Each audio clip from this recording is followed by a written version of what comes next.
ଝାରସୁଗୁଡ଼ା ସ୍ୱଚ୍ଛ ସର୍ବେକ୍ଷଣ 2025-26 ଝାରସୁଗୁଡ଼ା ପୌରପାଳିକାର ର୍ୟାଙ୍କରେ ଉନ୍ନତି ଆଣିବା ଲକ୍ଷ୍ୟରେ ଏକ ଗୁରୁତ୍ୱପୂର୍ଣ୍ଣ ପ୍ରସ୍ତୁତି ବୈଠକ ଓ ଦକ୍ଷତା ବିକାଶ କାର୍ଯ୍ୟକ୍ରମ ଅନୁଷ୍ଠିତ ହୋଇଯାଇଛି। ପୌର ନିର୍ବାହୀ ଅଧିକାରୀ ଶ୍ରୀ ମାନସ ରଞ୍ଜନ ମଲ୍ଲିକଙ୍କ ଅଧ୍ୟକ୍ଷତାରେ ଅନୁଷ୍ଠିତ ଏହି ବୈଠକରେ ସମସ୍ତ ସ୍ୱଚ୍ଛସାଥୀ ଏବଂ ସୁପରଭାଇଜରମାନେ ଯୋଗ ଦେଇଥିଲେ।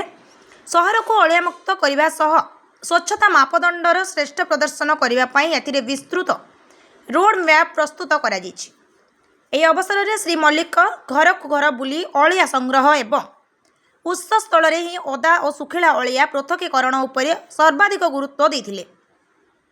ସଂଗୃହୀତ ଶୁଖିଲା ବର୍ଜ୍ୟବସ୍ତୁକୁ ଏମ୍ଆର୍ଏଫ୍ କେନ୍ଦ୍ରରେ ପ୍ରକ୍ରିୟାକରଣ କରିବା ଏବଂ ଓଦା ବର୍ଜ୍ୟବସ୍ତୁରୁ ଏମ୍ସିସି କେନ୍ଦ୍ର ମାଧ୍ୟମରେ ମୋ ଖତ ପ୍ରସ୍ତୁତ କରିବା ପ୍ରକ୍ରିୟାକୁ ଅଧିକ କ୍ରିୟାଶୀଳ କରିବାକୁ ସେ ନିର୍ଦ୍ଦେଶ ଦେଇଛନ୍ତି। ସହରର କୌଣସି ସ୍ଥାନରେ ଯେପରି ଅଳିଆ ଗଦା ନ ରହେ ସେଥିପ୍ରତି ସତର୍କ ରହିବା ସହ ପୁରୁଣା ଅଳିଆ ଗଦା ସ୍ଥାନଗୁଡ଼ିକୁ ବୃକ୍ଷରୋପଣ ମାଧ୍ୟମରେ ସବୁଜ ବଳୟରେ ପରିଣତ କରିବା ପାଇଁ ଯୋଜନା କରାଯାଇଛି।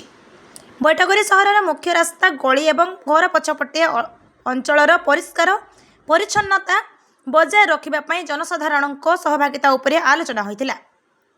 ଲୋକମାନେ ଯେପରି ରାସ୍ତାଘାଟ କିମ୍ବା ନାଳରେ ଅଳିଆ ନ ଫିଙ୍ଗି ପୌରପାଳିକାର ସଫେଇ ଗାଡ଼ିକୁ ଅଳିଆ ଦିଅନ୍ତି, ସେଥିପାଇଁ ବିଭିନ୍ନ ୱାର୍ଡ ବ୍ୟାପକ ସଚେତନତା ସୃଷ୍ଟି କରାଯିବ। ସ୍ୱଚ୍ଛତା ସର୍ଭେରେ ସାଧାରଣ ଜନତାଙ୍କ ଭୋଟିଂ ଏବଂ ମୁଖ୍ୟ ଅଂଶ ହୋଇଥିବାରୁ ଏଥିରେ ସମସ୍ତଙ୍କ ସକ୍ରିୟ ଅଂଶଗ୍ରହଣ ପାଇଁ ଅନୁରୋଧ କରାଯାଇଛି। ସହରକୁ ସୁନ୍ଦର କରିବା ପାଇଁ ବିଭିନ୍ନ ସ୍ଥାନରେ ବୃକ୍ଷରୋପଣ କାର୍ଯ୍ୟକ୍ରମକୁ ମଧ୍ୟ ଜୋରଦାର କରାଯିବ ବୋଲି ପୌରପାଳିକା ପକ୍ଷରୁ ସୂଚନା ଦିଆଯାଇଛି। ଝାରସୁଗୁଡ଼ାରୁ ଘନଶ୍ୟାମ ପଡ଼ିହାରୀଙ୍କ ରିପୋର୍ଟ, ଓଡ଼ିଆ ଭାସ୍କର।